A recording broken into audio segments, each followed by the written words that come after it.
বেলাল রাদিয়াল্লাহু আনহু নাম শুনেছেন? যখনই নবী সাল্লাল্লাহু আলাইহি ওয়াসাল্লাম জান্নাতে যেতেন, মানে জান্নাত আল্লাহ পাক তাকে দেখাতেন, তখনই তিনি তার বেলাল রাদিয়াল্লাহু আনহুর পায়ের শব্দ শুনতে পারতেন। বেলাল রাদিয়াল্লাহু আনহুর পায়ের শব্দ তিনি শুনতে পারতেন। একজন যোগ্য নেতা যিনি, তিনি তার অনুসারীর পায়ের শব্দও চিনেন। কথা বুঝতে পারছেন? আচ্ছা, গলার ভয়েসও চিনেন।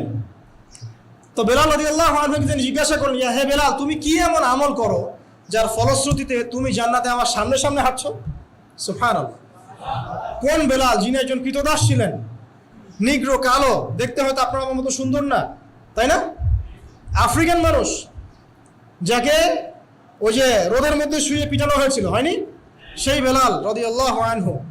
সুবহানাল্লাহ। তখন তিনি বলছেন, ইয়া রাসূলুল্লাহ, আমি তো এমন কোন আমল করি না, আপনারা যা করেন তাই করি, তবে যখনই আমার অজু ছুটে যায়, অজু ভেঙে যায়, আমি তখনই অজু করি, আর সেই অজু দিয়ে আমি 2 রাকাত নামাজ পড়ি। এই নামাজটাকে কি বলে? তাহিয়াতুল ওযু।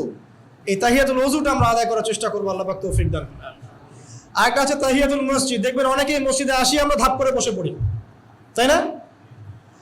আসলে কিন্তু মসজিদে এসে 2 রাকাত নামাজ পড়ে বসা সুন্নাত। মসজিদে একটা হক আছে, মসজিদে আসলেন, 2 রাকাত নামাজ পড়লেন, সংক্ষিপ্ত আকারে পড়লেন, পড়ে বসবেন, এটা করা উচিত। আল্লাহ পাক তৌফিক এনায়েত করুন, আমিন।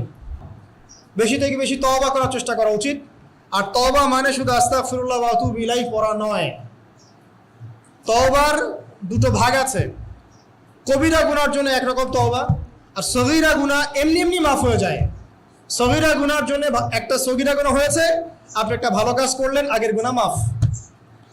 একটা গুনাহ হয়েছে, আপনি ওযু করলেন, চোখের হাতের সব গুনাহ মাফ। একটা গুনাহ হয়েছে, আপনি সদকা করলেন, গুনাহ মাফ। মানে গুনাহ মাফের অনেক সুযোগ আছে, কিন্তু কবিরা গুনাহ মাফের শর্ত আছে। শর্ত কি? 1 নাম্বার, পাক্কা নিয়াত করা যে আর কোনোদিন এই কাজটা করবো না ইনশাআল্লাহ। 2 নাম্বার, ইচ্ছা করে ওই পাপে আর লিপ্ত না হওয়া। এবং 3 নাম্বার, নিজে এই পাপের জন্য কান্নাকাটি করা, অনুতপ্ত থাকা, তাহলে ইনশাআল্লাহ মাফ হয়ে যাবে। আরেকটা শর্ত আছে, যদি পাপটা অন্য কারোর সাথে সম্পৃক্ত হয়, যেমন ধরেন কারো টাকা মেরে দিয়েছেন, টাকা শোধ করেন নাই, যেটা আমাদের সমাজে ট্রেডিশন হয়ে গেছে এখন। জমি মেরে দিয়েছেন, শোধ করছেন না, মান সম্মানের হানি করছেন, মিথ্যা অপবাদ দিচ্ছেন, হ্যাঁ, এক কথায় মানুষের সাথে সম্পৃক্ত হন, মানুষের ক্ষতি করেছেন আপনি, তখন কি করতে হবে? তখন ওই মানুষের কাছে গিয়ে ক্ষমা নিতে হবে। খুব ডিফিকাল্ট, এবং এটার জন্য একটা বড় মনের দরকার আছে, মনের স্বচ্ছতার দরকার আছে। ভাই, আমি তোমার টাকা ধার নিয়েছিলাম, দেই নাই, এই নাও টাকা, শোধ করে দিলাম। ভাই, আমি তোমাকে ভালো মন্দ বলেছিলাম, তোমার গীবত করেছি, আল্লাহ তোমাকে মাফ করে দেয়, তুমি আমাকে মাফ করে দাও। খুব ডিফিকাল্ট এগুলা করতে হলে বড় মন লাগবে। আর যদি এগুলো আমরা না করতে পারি তাহলে সমস্যা আছে। কিয়ামতের মাঠে আল্লাহ পাক ধরবেন, এবং যারা হকগ্রস্ত এদেরকে দাঁড় করাবেন।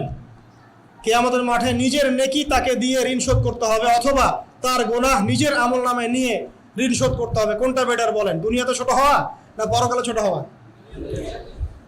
তাই আমরা সবাই সবার কাছে মাফ চেয়ে নেই যে আল্লাহ পাক আমাদের সবাইকে মাফ করে দেখ। যদি আমি আপনাকে কষ্ট দিই, আপনি আমাকে মাফ করে দেন। যদি আপনি আমাকে কষ্ট দিয়ে থাকেন, আমি আপনাকে মাফ করে দিলাম। এই বিষয়ে চলে আসেন, আল্লাহ পাক তৌফিক দান করুন, আমিন। আরেকটা তওবা করুন, আস্তাগফিরুল্লাহাল্লাযী লা ইলাহা ইল্লা হুয়াল হাইয়ুল কাইয়্যুম ওয়া আতুবু ইলাইহি। দিনে 70 বার বা 100 বার, দিনে 70 বার বা 100 বার। যদি না পারেন, অ্যাটলিস্ট এতটুকু বলবেন, আস্তাগফিরুল্লাহ ওয়া আতুবু ইলাইহি, আস্তাগফিরুল্লাহ ওয়া আতুবু ইলাইহি, 70 বার বা 100 বার।